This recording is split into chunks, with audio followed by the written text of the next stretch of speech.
आज सीधा मुद्दे पे आते हैं।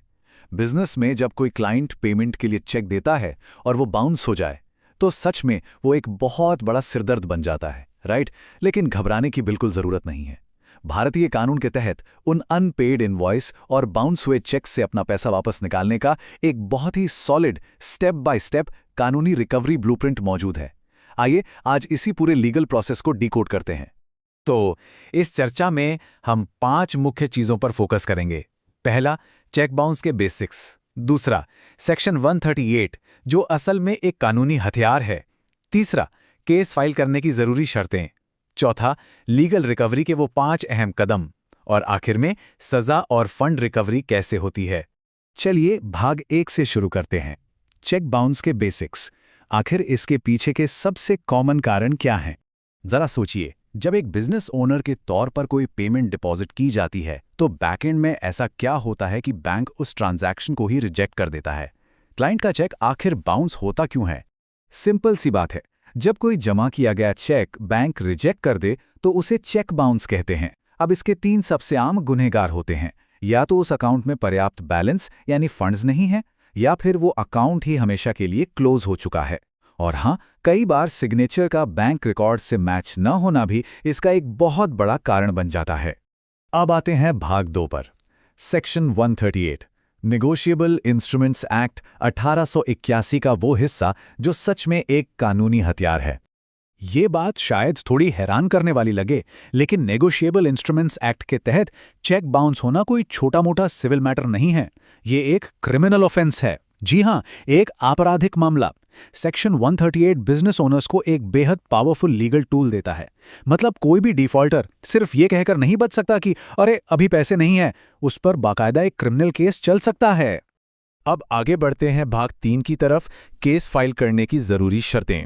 एक ऐसा मजबूत केस जो कोर्ट में टिक सके, उसे कैसे बनाएं? देखिए, सीधे कोर्ट जाने से पहले कुछ शर्तों को पूरा करना एकदम अनिवार्य है। सबसे पहला और अहम पॉइंट, वो चेक किसी लीगल देनदारी यानी लीगली इन्फोर्सेबल डेट के लिए दिया गया हो। बिना किसी पुख्ता बिजनेस डील या कर्ज के दिए गए चेक पर यह केस नहीं बनता। दूसरा, चेक अपनी 3 महीने की वैलिडिटी के अंदर ही बैंक में लगाया गया हो। तीसरा, बैंक से एक रिटर्न मेमो मिलना ही चाहिए। चौथा, बाउंस होने के 30 दिनों के भीतर एक लीगल नोटिस भेजा गया हो। और पांचवां, नोटिस मिलने के 15 दिनों के बाद भी अगर पेमेंट नहीं आती है, तभी केस बनता है। इन सख्त टाइमलाइंस को बिल्कुल रिलीजियसली फॉलो करना होता है।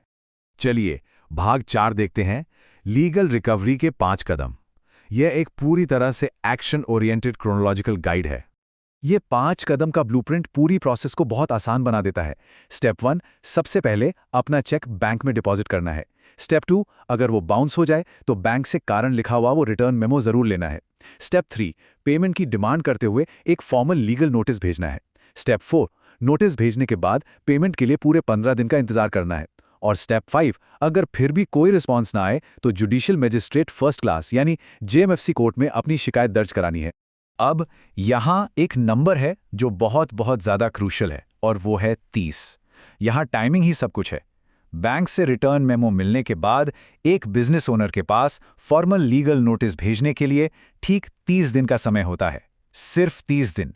एक भी दिन की देरी हुई तो समझ लीजिए सारे कानूनी अधिकार वहीं खत्म हो सकते हैं। इसके बाद जो अगला सबसे अहम नंबर है वो है 15। लीगल नोटिस भेजने के बाद एक बहुत ही सख्त 15 दिन का वेटिंग पीरियड लागू हो जाता है। ये बेसिकली उस देनदार को एक आखिरी मौका देता है कि क्रिमिनल केस आधिकारिक तौर पर शुरू होने से पहले वो अपना बकाया चुका दे।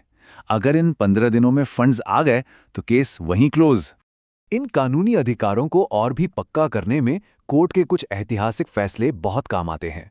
जैसे दशरथ रूप सिंह राठौड़ केस ने यह बिल्कुल क्लियर कर दिया कि केस आखिर किस जगह या किस अधिकार क्षेत्र में फाइल किया जाना चाहिए। और वहीं एमएसआर लेदर्स केस ने यह बात स्थापित की कि एक चेक को उसकी वैलिडिटी के दौरान पेमेंट के लिए कई बार बैंक में प्रेजेंट किया जा सकता है। ये क्रेडिटर्स के लिए एक बहुत ही पावरफुल बैकअप है। अब आते हैं हमारे 5वें और आखिरी भाग पर, सजा और फंड रिकवरी। इस पूरी लीगल लड़ाई के फाइनल आउटकम्स क्या होते हैं? अगर आरोप साबित हो जाते हैं तो सेक्शन 138 के तहत सजा सच में काफी सख्त होती है। इसके नतीजों में अधिकतम 2 साल तक की जेल हो सकती है, या फिर जो चेक का अमाउंट था उसका दुगना तक भारी भरकम जुर्माना लगाया जा सकता है। और हाँ, कोर्ट चाहे तो जेल और जुर्माना दोनों की सजा एक साथ भी सुना सकता है। ये दिखाता है कि कानून इस मामले को कितना सीरियसली लेता है। लेकिन सच कहें तो एक बिजनेस ओनर के लिए सबसे अहम क्या है? अपना फंसा हुआ पैसा वापस पाना, राइट? इसके लिए 3 मेन रास्ते होते हैं। पहला है कोर्ट सेटलमेंट, यानी आपस में कोर्ट के बाहर ही कोई समझौता हो जाए। दूसरा है सीधा कोर्ट ऑर्डर, जहां कोर्ट खुद जुर्माना और मुआवजा देने का आदेश पास करता है। और अगर डिफॉल्टर फिर भी पैसे देने में आनाकानी करे तो तीसरा रास्ता है एग्जीक्यूशन प्रोसेस, जहां कोर्ट अपनी ताकत का इस्तेमाल करके जबरन वो रिकवरी करवाता है। तो इस पूरे विश्लेषण से एक बात एकदम शीशे की तरह साफ हो जाती है। चेक बाउंस का ये पूरा कानून बेहद सख्त टाइमलाइंस पर टिका हुआ है। इसलिए सबसे बड़ा सवाल यही है कि चूंकि थोड़ी सी भी देरी कानूनी अधिकारों को पूरी तरह से अमान्य कर सकती है, तो क्या बिजनेस ओनर्स लिमिटेशन पीरियड खत्म होने से पहले अपना पैसा रिकवर करने के लिए पर्याप्त तेजी से कदम उठा रहे हैं? जरा इस पर विचार कीजिएगा, क्योंकि बिजनेस में सही जानकारी और सही समय पर लिया गया एक लीगल एक्शन ही आपके पैसे को डूबने से बचा सकता है।